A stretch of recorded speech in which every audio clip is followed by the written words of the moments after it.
ตู้ละกี่ตู้แบตหมดทุกคนเลย โอ้สุดยอดแล้วอะไรกันดีก็บ่มี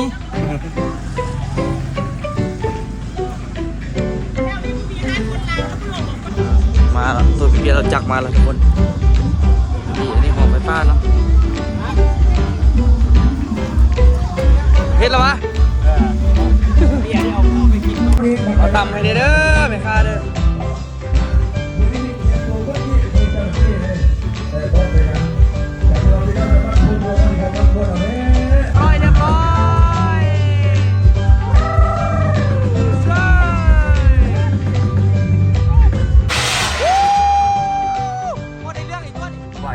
สบายดีตอนเช้าเนาะตัวเมื่อนี้ตัวตื่นแต่6 โมงครึ่งทุกคน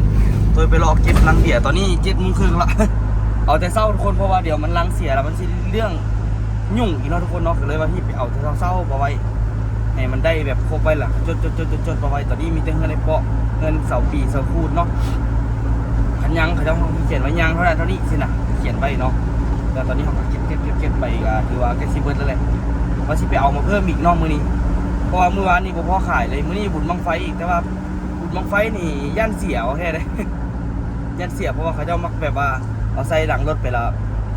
กินแล้วบางทีเขาก็ทิ่มเลยสินะถ้าเขากินแล้วเขาทิ่มใช้ลังใครในระบบมันก็ขึ้นบางคนเนาะทุกคนเนาะบางคนกินแล้วก็เอาทิ่มกินแล้วเอาทิ่มแล้วบุญแล้วทุกคนมื้อนี้ตัวมาออกจากเศร้าเลยแล้วมื้อนี้บุญบังไฟต่อเลยไอ้อ้นเมื่อวานก็จักหนักอยู่นี่ไอ้อ้นก็ได้คือสิยังข้างเลยไอ้อ้นก็ได้7:30 นาทีตอนนี้ผู้คำยังบ่ทันเสด็จเถอะโดยลูกมาเปิดห้านไม่จันมาแล้วให้ไม่จันมาเฝ้าตัวกับมารอเก็บลังเบียร์ต่อเนาะบอกเต็มลังรถขายเบียร์ขายเครื่องม้วนแห่ม้วนวาทุกคนมือบุญเนาะ ได้ขายดีอย่างที่เอาว่าจนว่าบ่เหลือนะทุกคนเนาะอันนี้ก็จนเบิดหรือว่าโอ้ได้เงินดีทุกคนมือบุญเลยได้เงินดีแท้ดีว่ะเพราะว่าห้านเท่ากับห้านมาสั่งไว้ใหญ่กว่าคนอื่นเพราะท่านซาละกะที่คนอื่นมาเอากับมีแบบโมเมนต์ไทยบ้านเขาเน่ไทยบ้านอื่นเดสินะก็เลยแบบว่าเบิดไปเนาะเบียร์ลังเปิดแก๊สเกือบเบิดไปเดี๋ยวไปลองกินลังเบียร์เพิ่มแล้วก็ชิมซื้อมาเข้าอีกน้องคนนี้เศร้านี่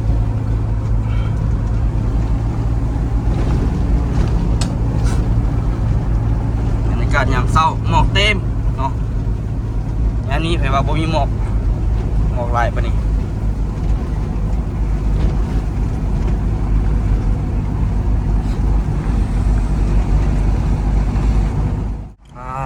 โถ่เมื่อแต่เศร้าเราไปจักบ่ทองเมื่อโอ้ตื่นได้เสยเนาะที่เราสิตื่นบ่ได้เราบ่ทองเมื่อวานเห็นกินหนักน่วงอยู่แต่ว่าเราก็นอนไว้เนาะเลยตื่นได้เดี๋ยวไปเอาเงินในเปาะก่อนกับปุ๊บปันเอาเงินในเปาะก่อนเหลืออีก2 เงินนะมือนี้ไปเบิ่งสภาพตอนเช้าแต่ละคนเก็บเครื่องเก็บของเป็นเวียกกุ๊กกิ๊กเลยกุ๊กกิ๊กประจำตำแหน่งแหละโอ้แต่คนมีลูกไพ่มาซวยใครแน่มือนี้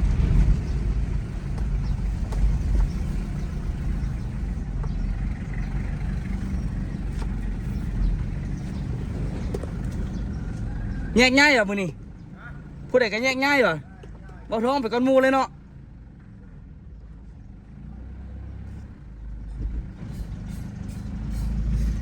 แต่บอกคือสิเกี่ยมไปมาแห่มาไฟพร้อมเก็บลังก่อนแต่ว่าลังบ่เห็นจักลังเดี๋ยวนี้ให้ยังกินสักคุณปักซีน้อยเดี๋ยวจุ่มอันนั้นให้เลือดอันนั้นเดียวอันนั้นไพ่เบ้าเหรอเอาขาหมูให้ด้วยน้อยเกลือกับบ่นี่ดีแล้วแมวนี่หรอนี่ขาหมูโอ้ตกใจโอ้เชื่อมีอย่างมันโยนใส่ขาใส่นี่เย็นนี่ไปกินข้าวทำที่ไหน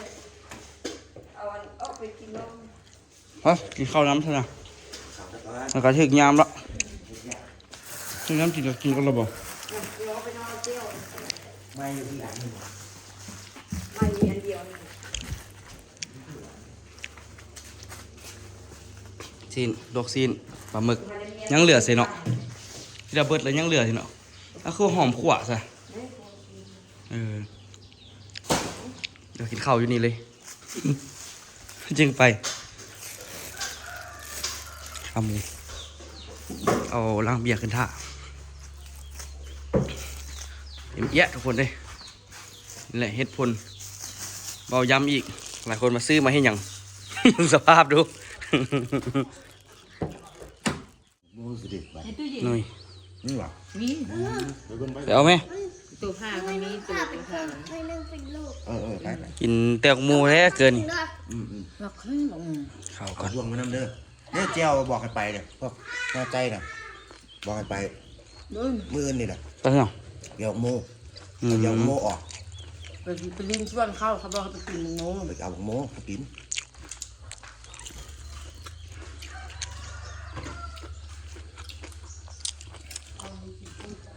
เอาโมออกไปสวนเก็บโมไว้ ขายเครื่องนี่เป็นยังไงขายเครื่องเกียงตับคนตอบรับดีอยู่กันบ่ เจ๊ดาวตำหุ้ง ในเงินเท่าไหร่เมื่อวานนี่ 800,000 มื้ เจ้าอ่ะเดี๋ยวจ่ายบ่เอาอนี้เอาอีกนะมื้อนี้เนาะเอาเต็มที่ ไปส่งอีกเลย เฮ็ดหลายกว่าเก่าอ่ะ ไปส่งอีกแล้วนี่ ส่งกระส่งตัว ได้หรอลูกกระจดเครื่องที่ไปซื้อกระจดนี่ดีไม่ทู่อันโทอเนี่ยโทอดูดมาถามดีดี ขนมตัว 12,000 นี่เด้อ หมดว่ะ กงใหญ่เอ้าไอ้แก้วเอาไปเบิดนะ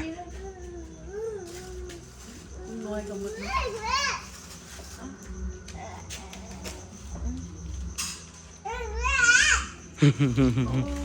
จะขายของเราแม่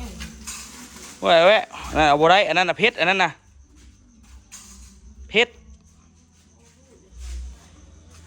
51 ลังทุกคนไม่เอามา สมควรนี่เนาะทุกคนเนาะเดี๋ยวไปส่งกับเจ้าอีกบุญบังไฟทุกคนเนาะแต่ก็ยังมาเฮ็ดภารกิจอยู่ทุกคน สบายดี เต็มเลย ไปซื้อเครื่อง ไปซื้อเครื่องก่อนทุกคนตอนเช้าๆดิหลายแนวอยู่เนาะ ขายจังหวะได้ขายดีได้ขายดีว่ะจนว่าเจ็บขาจนเจ็บหัวจนเจ้ามันเป็นอะไรทุกคนงานทำเครื่องมดเนาะ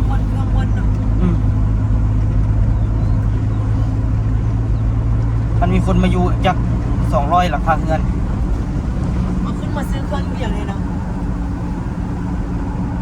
สบาย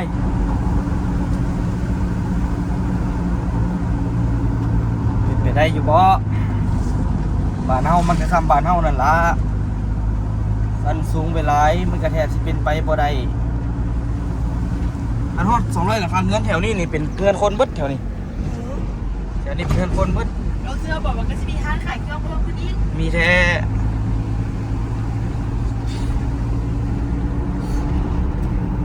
มันแน่นอนอยู่แล้ว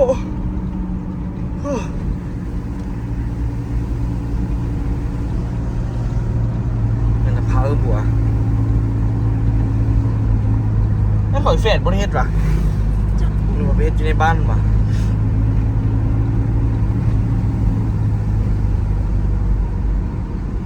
บอรถอันนี้สะดวกสบายมันไขฝาอันนี้ได้เอาเครื่องเมียออกสะดวกสบายเนาะมันจึงง่ายในการขนมาสันซะเต็มรถคือเก่าทุกคนออกมาก็ได้มาซื้อไปขายเครื่องย่อยก็ได้ทุกคนเลยเดี๋ยวตัวเก็บเครื่องลงกันเนาะสิไปรถไปเริ่มให้เขาเจ้าใส่ตัวแฮบังไฟละการทำยมตัดอ้อย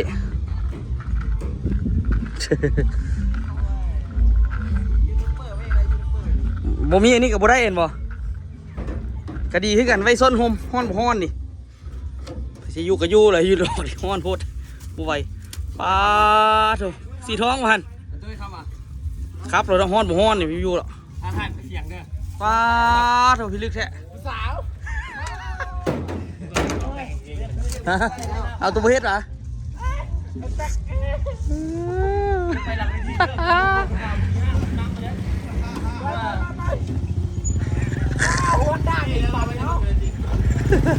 ใส่สลิปอยู่วะ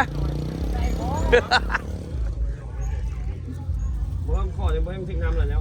มันต้องระวังในคนเลย20,000 บาท อันไหน ดูดิไหวเนี่ย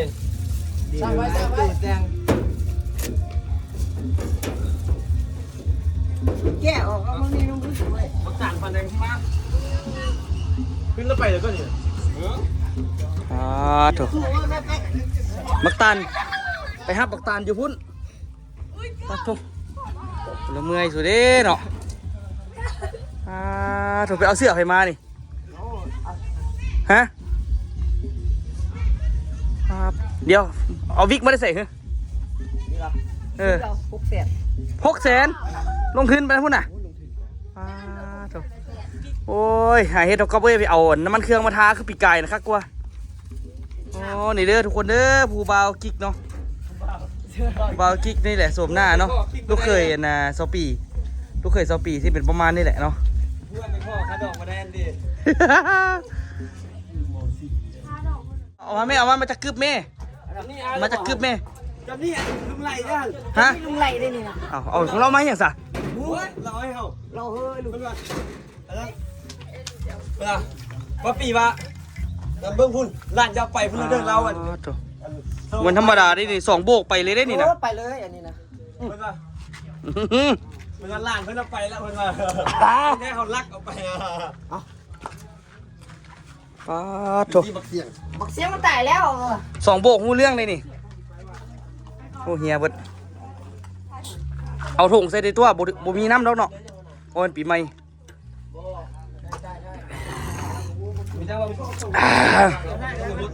โอ้ฟื้นได้เสร็จเนาะผู้ใดกันเนาะจำเป็นได้เนาะนอนจังโมงคืนนี่เดี๋ยวซอดปุ๊ดสนับบ่ซอดปุ๊ดก็เกือบปุ๊ดแล้วเว้ย โอ้ยเบิ้งสินะเปิดดู ถูกของแท้เลยดิ เปิดเบิ้งดูหน่อยนึงเปิด จอนนี่ บ่ธรรมดานี่ภาษาเนี่ย ธรรมดาผู้หญิงก็แต่งเป็นผู้ชายตัวนั่นน่ะคือก็ได้สะบัดผมคือก็ได้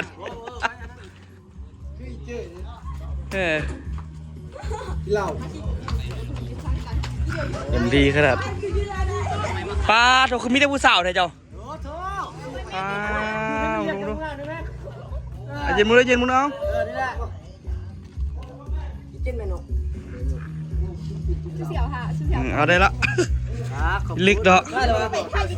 เดี๋ยวแต่งไปทุกคนเนาะเดี๋ยวทีโดยที่เป็นที่ขับให้เขาเจ้านั่งข้างหลังเพราะว่าทำอิฐวาซีอยู่นอกขึ้นไปถึงนอกพญาแหละฮ้อนโพดให้เขายืนหลังเอารถตัวมาเนาะรถมาเพื่อให้เขาเจ้าเฮเดี๋ยวค่อยๆเขาขึ้นแล้วก็ป้ายไป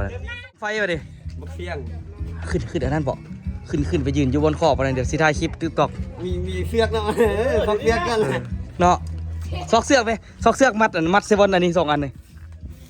เฮ็ดแต่เนี่ยคลิปบักเสียงมันตายแล้ว ดีขึ้นกันก็ล่ะมาได้เรื่องเลยนี่นะมาปลาโถบังไฟคือเป็นแปลกๆใช่ไหมฮึ จุดเกี่ยวไปเยอะ บังไฟเป็นแปลกๆไปเป็นอันนี้โอ้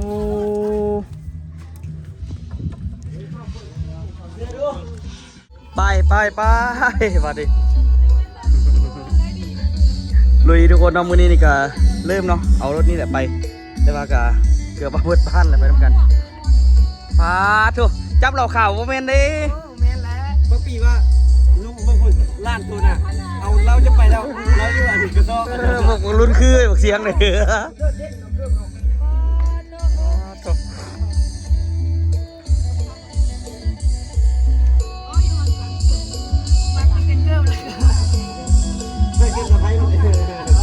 ทุกคนตอนนี้นี่ก็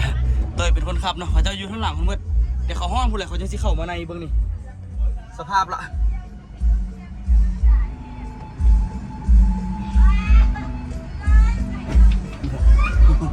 มวนเลยขนาดนี้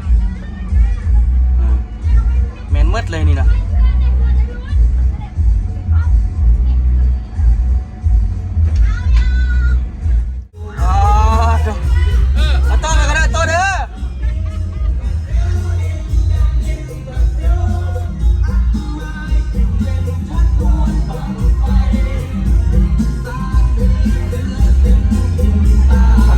เพราะเขาคืออลังใช่ปะ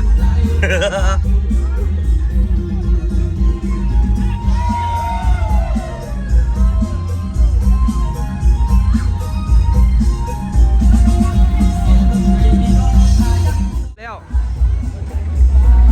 มีแต่เด็กน้อยผู้เฒ่าก็เฮ็ดได้ทุกคนเลย บ่อยตอนนี้นี่ก็ออกมาฮอดในบ้านทุกคนจะมาไปฮับเขาต้นตาลเขาเนาะแต่สิมาแห่บังไฟนี่แหละประมาณ2 โมงเขาจะเริ่มจุดตอนนี้นี่ก็โซเฟอร์อย่างเดียวค่อยๆไปเนาะตัวย่านแต่เขาเจ้าทีตกรถโอ้ให้บริย่างหน่อยเลยเดี๋ยวใส่เฮามานำไปสิติลิขสิทธิ์ต่อไหนกับบงอันนี้ยังให้ตัวดิโอ้พี่ลิฟว่ะไปอ่ะโอ้ย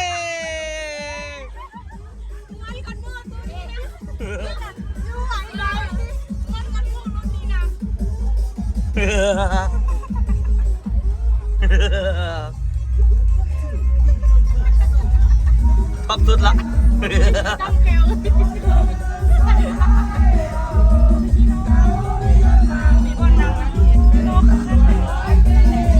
ปกติตอนนี้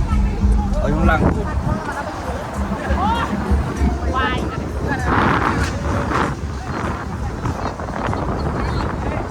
เขาเหยียบซื้อเวลาขี่ไปนี่เขาก็นั่งคือกันเขาก็ย่านตกคือกันฮอดในเมืองกูเลยเขาฮะไปจอดหันลิฟต์ซากตู้กันเด้อซากตู้ใส่หันในลิฟต์โอ้มันสิทันซากอยู่ว่ะอยู่อันข้างหันกระโดดบิ๊กบี้น่ะต้นนาโคตรโพสวบนี่ค่ะว่าละแบตตู้เบิร์ด โคตรโพไปซากยังมันสิทันได้เปิดนี่เดี๋ยวเอาเบิร์ดนี่เป็น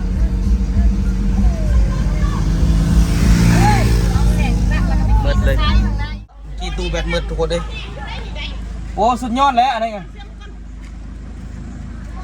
อีกก็บ่มีแล้วนี่บ่มีห้านคนลาวแล้วบ่ลงบอกว่านั่นนี่จะคว้างบ่อยู่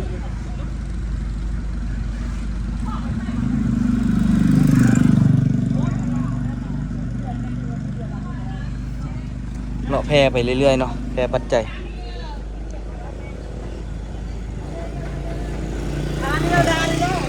เป็นเพลงแก้ปัจจัยเรื่อยๆนะทุกคนเนาะแต่ละห้านบอลเป็นคนลาวแต่ว่าแต่ละคนกับเพลได้ทุกคนเนาะทุกคนเลยเดือนละ10,000 20,000 5,000ก็ว่ากันไปนะทุกคนเนาะเล็กๆน้อยๆ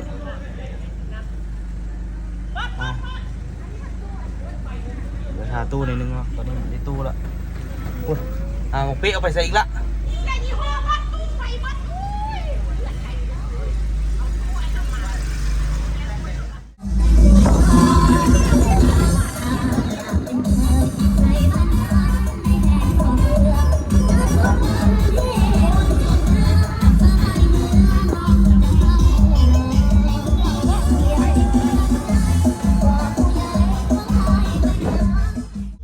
ตัวเปียเราจักมาแล้วทุกคน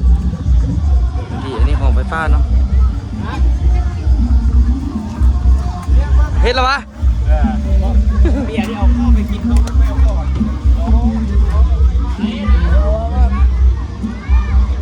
เดี๋ยวเข้าไปข้างในพวกนี้นึง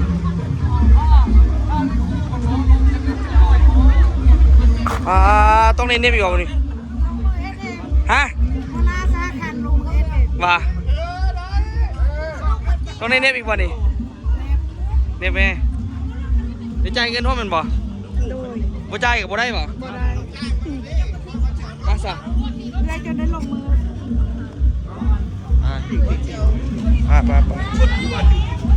นี่คาผ่านประตูคุณอ่ะเดี๋ยวกูบ่าเขาจะเฮอยู่นะแล้วล่ะเดี๋ยวไปเบิ่งบรรยากาศข้างในนิดนึงเนาะได้แก้วได้ขายดีได้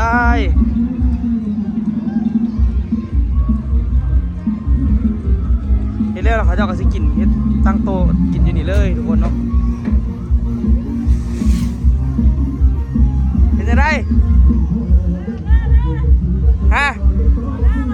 ขายม้วนอยู่อ่ะ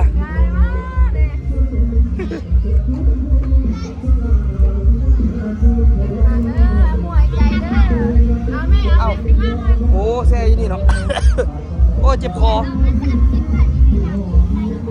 แม่น่ะว่าเลี้ยงไงในแม่ขันได้น่ะเดี๋ยวไปรอเบิ่งกันอันในแก้วคนมาขายอยู่ข้างๆเด้เนาะแล้วขนมวันนี้สิเบิดละใหญ่ดิไหนอ้นยังมวนอยู่ทุกคนชมเบิ่งไอ้อ้น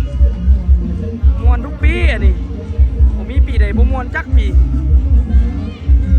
ลิ้นเราเข้าได้รุ่นนี้เข้าใกล้บ่ได้เลยรุ่นนี้เข้าใกล้นี่อันตรายเลย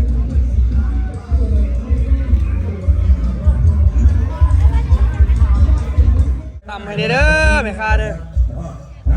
มือนี้มีเขียนตัวต้นยี่ไม่เจ้าเจ้เลยแต่พอแต่ยังจากที่เราไปนั่งในบ้านพูดวงเขาดีกว่าบ้านพูดเอาเด้เอาว่าเด้แล้วก็เป็นผู้เชี่ยวชาญทั้งคณะแล้วก็คณะเมฆพิษศรี ไปแก้ว ผู้ใหญ่ทั้งทั้งบอลตอนทำคณะพอถอดไปเท่าทั้งบอลลงบุหรี่นะแต่อย่างผู้ดูฟังธรรมดาธรรมดาอันนี้เท่าไหร่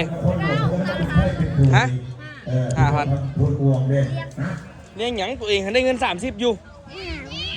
โอ้อันนี้คุณเข้ามาแล้วเป็นเซี่ยวเลี้ยงอะไรน้ำปลาเป้น้ำปลาเลี้ยงเบียร์เลี้ยงเบียร์ธรรมดาได้ก็ได้เอาคนอื่นกินน้ำ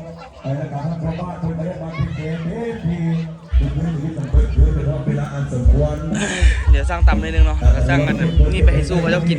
พอดีไปนั่งน้ำสองคนสปีเนาะทุกคนท่านผู้ประกวดการเซ่เอาไปในกีตาร์คุยเบสแต่ในเพื่อนๆก็โอ้ยทำบาร์บยืนตายเพื่อนนี่นะเขาเกิดอะไรกับคุณสร้างกันตำโคกก็ได้นี่30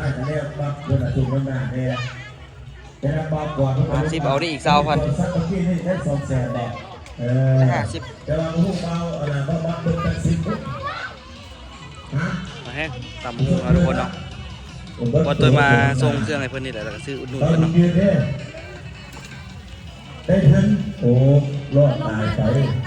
แต่ว่านั้นคุณสุนีเบิ้ล13,000เอาดีโดเจ้าดีโดฮ้อนเลยว่ะแต่ห้องนี้เขาเป็นหลายเติบคุณจะไม่เกินทำเป็น200,000นะให้ตัวอื่นนี่นะแต่ก็เป็นอย่างเขาแห้งขายห้านบ่มีคู่แข่งปานใดนะทุกคนเนาะโอเคอยู่ได้ขายดีอยู่แล้วก็เป็นผู้สิทธิ์ก็เป็นผู้เวทีดีแล้วแต่เด้อรับปากของสวรรค์เท่าแก่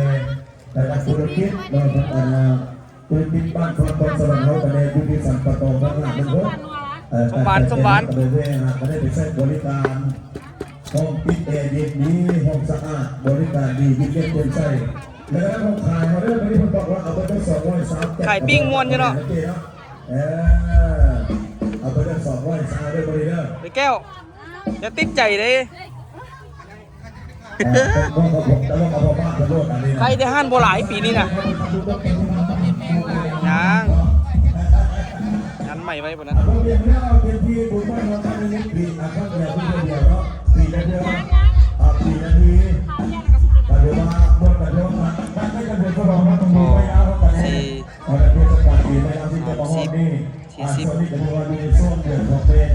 เดี๋ยวเอาปิ้งกันทุกคนนำมาปิ้งเนาะจะออกกินอยู่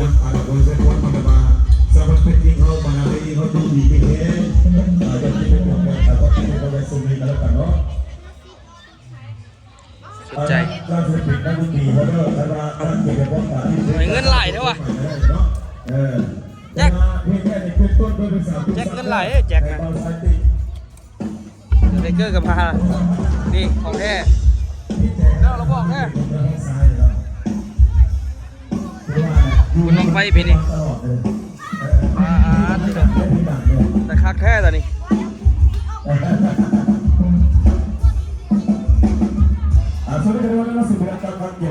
ป่าน้ำเต้าเนาะแ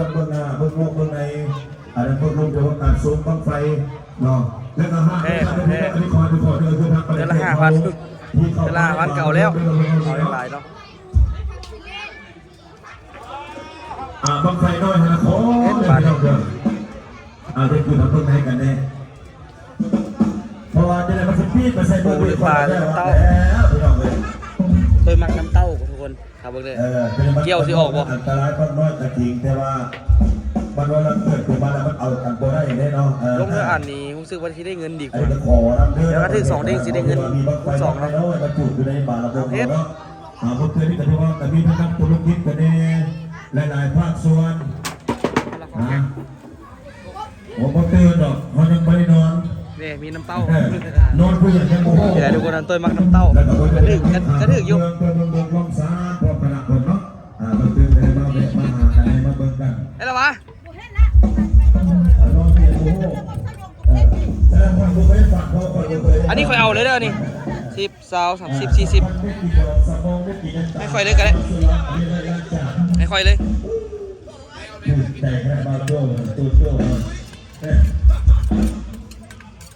บังไฟเฮ็ดแล้วใหม่แล้วดอกทำอิฐดอกที่2ก็ไปเลย เอาที่มาไว้พัน เมื่อกี้มันตกลงนี่ทุกคนบังไฟบังที่2ของงานไปมาเสียกันเบิกควันออกทวนๆ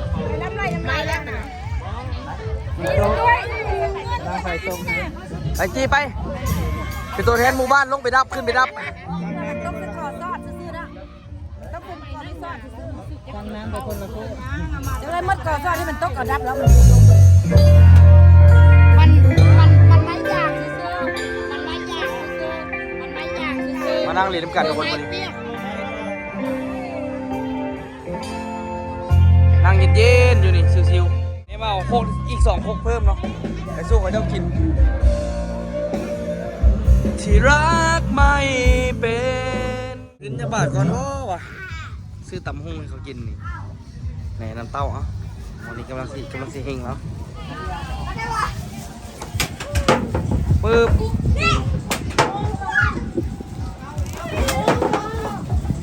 โอ้น้ำเต้าเห็นปะต้องมีน้ำเต้านะออกมาตัวแกยังมักน้ำเต้าเป็นไหนได้อยู่วะลูกค้าประจำได้นี่ฮะเสียขึ้นละตัวได้อยู่วะ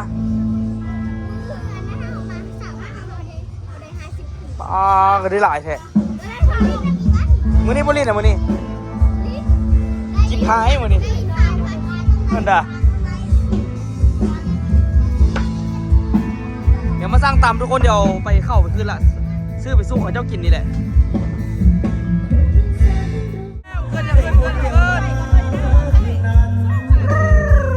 ส่งคำเขาลือไอ้เสื้อถือความสวยลาวัน สู้ทุกคนเลย ผิวงาน วันออกรถวัน ก็หวานสาวหาเดือนเพอาชีพทำนา หาปลาอยู่ตามสายทาน ว่าจะนุ่มอ่อนหวานได้ฟังสถาน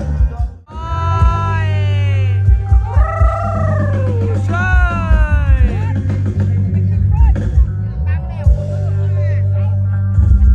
เขาเจ้าเอาเป็นดำแล้วเล่นบ่อซักแทน ครับผมว่าผมบอกให้ครับเป็นเรื่องเล็กแค่บ้านครับประเด็น